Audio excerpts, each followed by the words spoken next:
Dentro de las cuentas por cobrar también vamos a tener un impuesto a la renta diferido. Esto se da porque nosotros tenemos que realizar estimaciones para nuestras cuentas por cobrar y asimismo la ley nos permite poder deducir esta incobrabilidad de cuentas.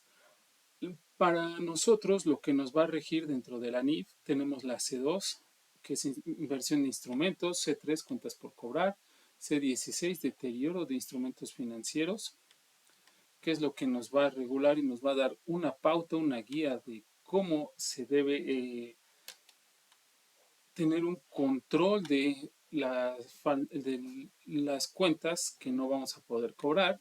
No viene el cálculo, viene nada más un ejemplo muy sencillo.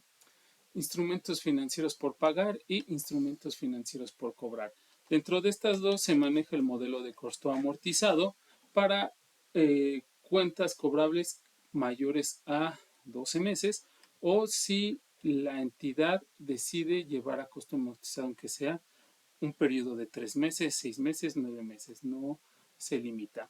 Y dentro de la parte de las NIC está la NIC 39, instrumentos financieros de presentación, la, perdón, la NIC 32, la NIC 39, instrumentos financieros, reconocimiento y mediación, NIF 7, instrumentos financieros, información a revelar, NIF 15, ingresos por contratos con clientes, en México sería la NIF D1 y la IFRS 9, instrumentos financieros. Dentro de la normatividad de la NIF C3 en introducción 5, 6, 7 y 8, nos revela que o nos indica que se debe establecer una estimación por incobrabilidad de las cuentas comerciales por cobrar y este se debe registrar en el momento en que se devenga el ingreso.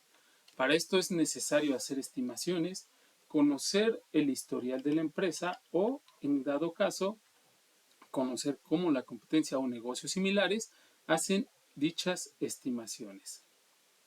Asimismo, dentro de la NIPSE 16 hay que considerar el valor del dinero en el tiempo.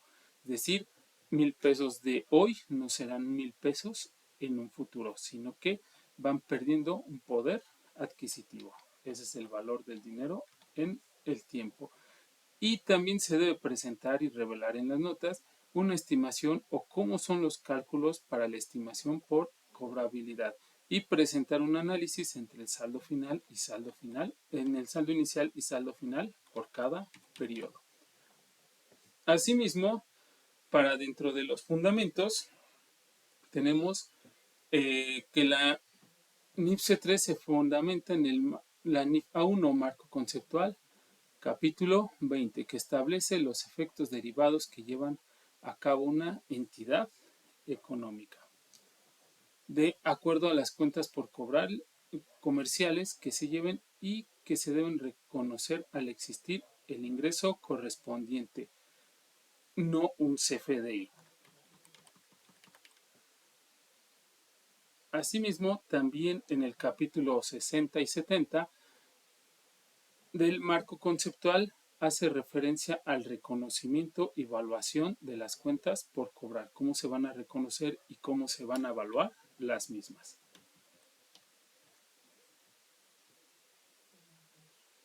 Y para la introducción 8, dentro de la NIF A7, presentar y revelar cómo se va a presentar este importe y cómo se va a revelar el mismo en cuanto a los criterios de los riesgos y la concentración de la moneda en cuanto a las cuentas por cobrar.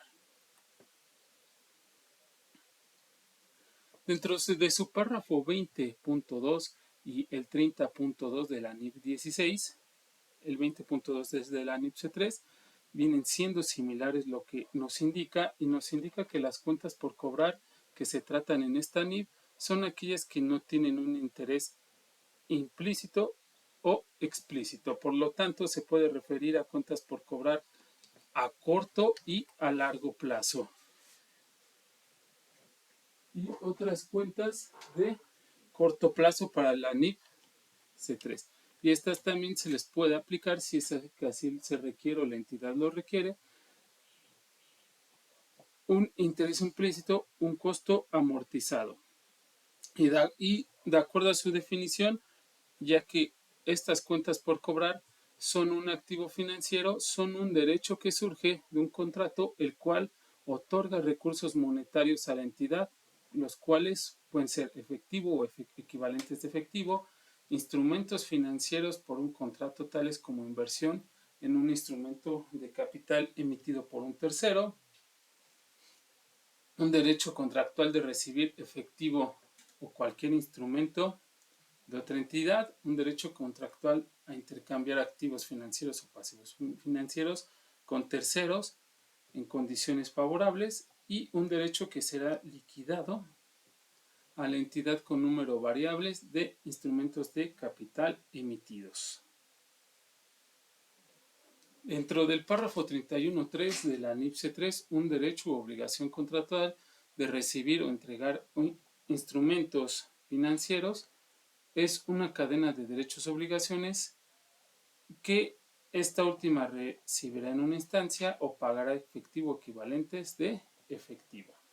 Dentro del párrafo 32.3, un compromiso en firme para entregar bienes o servicios no debe reconocerse sino hasta la entrega o prestación que sea efectiva. Asimismo, una transacción pronosticada no origina un activo. No obstante, es probable de que ocurra, es decir, se va a registrar solamente cuando se entregan los bienes o servicios, no cuando se pronostica o cuando se emite un CFDI.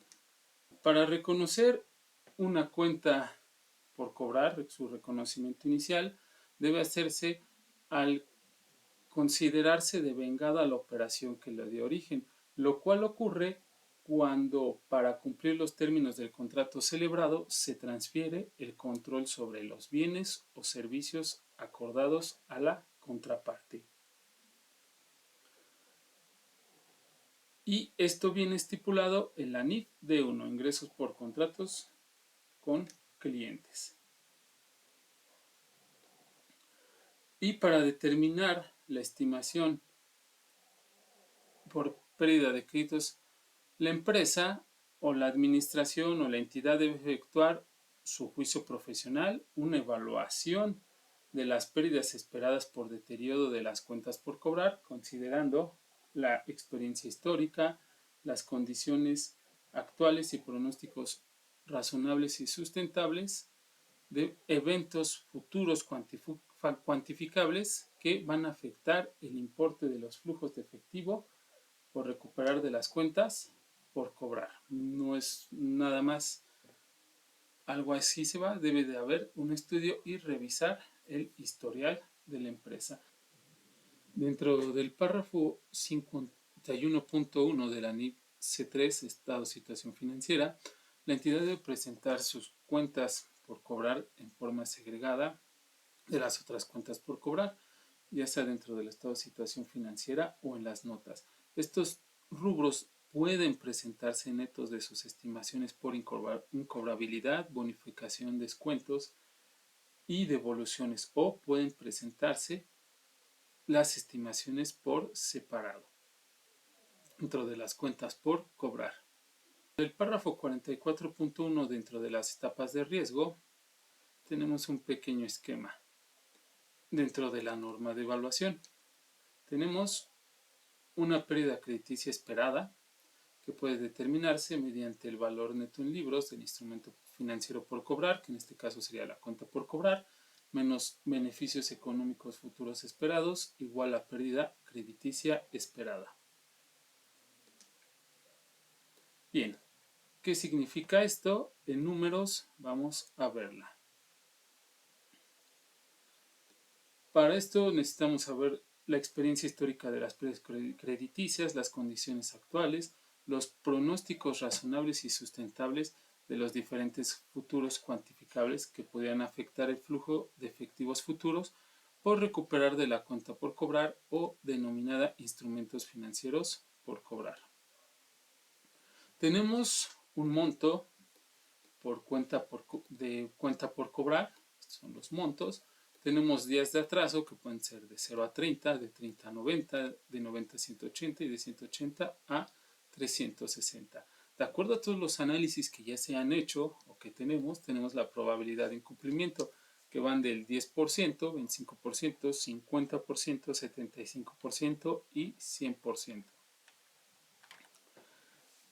El monto de incumplimiento dentro de esta cartera lo vamos a multiplicar el monto de la cuenta por cobrar por la probabilidad de incumplimiento y nos va a dar lo que no vamos a poder recuperar cierto tiempo.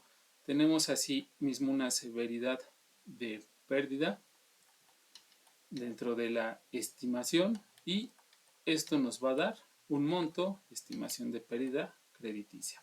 Vamos a ver cómo se hace. Esto solo es un ejemplo a grandes rasgos. Aquí también tenemos otro, una empresa comercial, tiene un importe, el cual tiene un saldo por el cual le van a hacer los pagos, esto que viene ya siendo como un costo amortizado, una hoja de amortización que también da el pago, que da el banco por los pagos que se van a realizar por un crédito. De este modo tenemos que aquí dentro de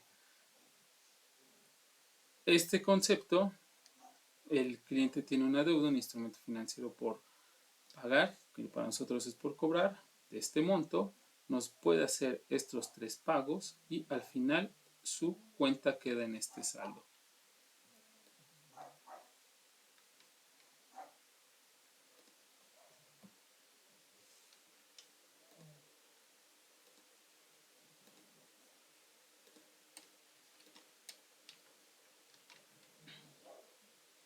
Dentro de lo que queda pendiente por recuperar, vamos a tener una probabilidad de estimación y una severidad de la pérdida. Aquí podemos determinar que de estos 8 millones solo vamos a recuperar el 50%, que equivale a 4 millones. Asimismo, para poder ver la severidad de la pérdida y la pérdida crediticia esperada, la probabilidad de recuperación la vamos a multiplicar por el 60% que estimamos y nos va a dar 2 millones.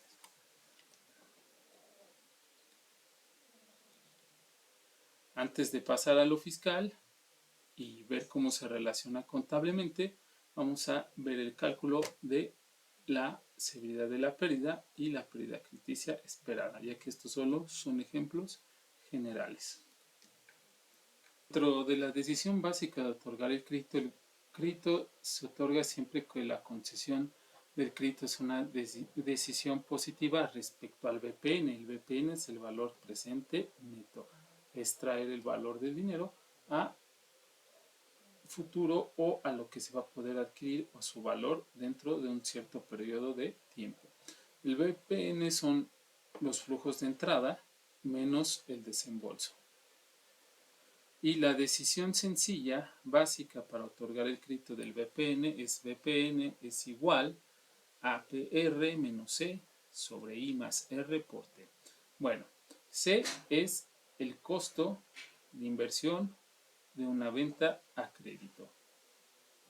P es el pago que se espera y R es la cantidad de venta probable. R es el rendimiento, R minúscula, y T es el momento de pago, el periodo, y I es el interés. También lo podemos ver aquí, como colocado. Ahora, dentro del ejemplo que tenemos tiene un cliente que quiere comprar 1000 unidades monetarias en productos a crédito. La empresa estima que el cliente tiene 95 probabilidades de pagar las 1000 unidades monetarias en 3 meses y una probabilidad de incumplimiento del 5% total, es decir, no pagar efectivo alguno. La inversión es de 80% de la cantidad de la venta hecha en el momento de la venta y un rendimiento requerido de 20%. Vamos a ver cuál es el BPN. Tenemos la fórmula, vamos a despejarlo. Venta a 1000 unidades monetarias. Probabilidad de cobro 95%. Probabilidad de incumplimiento el 5%. Valor de inversión el 80% de la venta y el rendimiento de un 20%. Vamos a despejarlo. Tenemos que C es igual al 95% de la probabilidad de cobro por el monto de la venta menos el valor de la inversión del 80%. Todo eso lo vamos a dividir entre 1 más la tasa. Vamos a despejarlo. La venta es 1000 unidades monetarias, la probabilidad de cobro es el 95%, probabilidad de incumplimiento el 5%, la inversión costo 80% y el rendimiento 20%. Tenemos que C es igual a la 95%, que es la probabilidad de cobro por la venta, menos la inversión. Asimismo, tenemos que 1 más el rendimiento por T, que va a ser el periodo. ¿Por qué son 25? Bueno, quedamos que es un trimestre. Una vez que ya tenemos aquí los datos, bueno, nos da un total de 107.60. Vamos a hacerlo con fórmulas. Aquí en la columna H se muestra la fórmula, los 1000 por punto 95, 1 y aquí el I más R por T. Aquí al 94 podemos sacar la potencia. De esta manera dividimos 950 entre 1.105 y ese valor lo vamos a dividir. Aquí está la fórmula, el valor presente del dinero, y esos 950 se convierten en 907.67. Aquí podemos ver la fórmula y acá realizamos el valor presente menos el valor de la inversión, que nos da 107, es decir, los 907 que traemos a valor presente menos el valor de la venta menos el valor de la inversión, 1000 por punto 80 son 800, menos 907 nos da un BP de 107.67, lo que nos indica que el crédito es rentable. Podemos también calcular una probabilidad de pago de indiferencia. El BPN debe ser igual o mayor a 0. Si lo resolvemos, tenemos igual los mismos datos.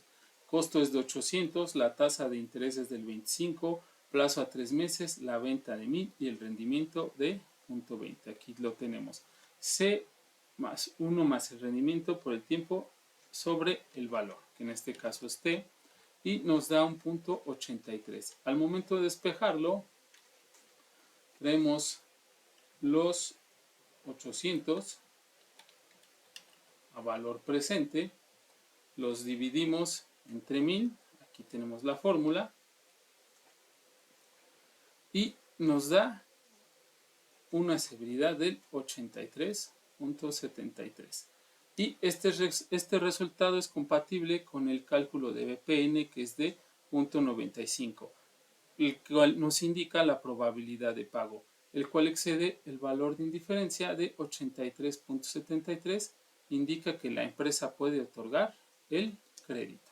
Asimismo, si restamos el 83.73 que obtenemos de la indiferencia del BP, lo restamos por el 95%, tenemos otra severidad del 0.11. Si lo restamos sobre el 100%, tenemos un 16.27. Para la parte fiscal o la parte de los impuestos, para los créditos incobrables nos vamos a basar en el artículo 25, fracción quinta, y en el artículo 27, fracción 15, que nos va a indicar la fracción quinta del artículo 25, que se pueden deducir los créditos incobrables y pérdidas por causa fortuito o fuerza mayor. Y el artículo 27, fracción 15, que en el caso de pérdidas por créditos incobrables, estas se consideran realizadas en el mes en el que se cumple el plazo de prescripción, o antes si fuera notoria su imposibilidad o improbabilidad de cobro. Y para aquellos que al día de su vencimiento no exceda de 30,000 UDIs, contando el plazo del año, cuando ocurra la mora, Bueno, se puede realizar un escrito para avisarle al deudor que se efectuará la deducción del crédito incobrable que tiene a su cargo y para que éste acumule el ingreso derivado de la deuda no cubierta. Asimismo, informar a la autoridad tributaria más tardar el 15 de febrero de cada año los créditos incobrables que se deducen. Dentro de esto tenemos el monto de la UDI, que son 30,000, su valor de 8.53 nos da un monto de deuda de 256,000.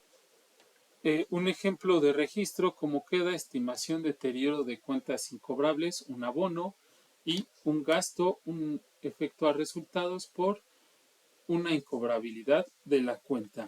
Dentro de la contabilidad vamos a tener lo siguiente. En nuestra información contable vamos a tener una cuenta por cobrar por una cantidad, en este caso de 92, un deterioro o estimación de cuenta por cobrar por 10,000 y una cuenta por cobrar neta de 81. Esta estimación, como son estimaciones y se habla de estimaciones, no son exactas.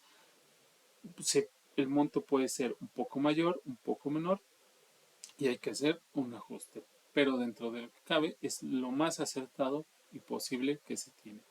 Y para la parte fiscal que se debe llevar en papeles de trabajo, tenemos la cuenta por cobrar menos la pérdida de crédito incobrable, tenemos la cuenta por cobrar neta, todavía sin deducción alguna. Esto nos da una diferencia entre lo fiscal y lo contable.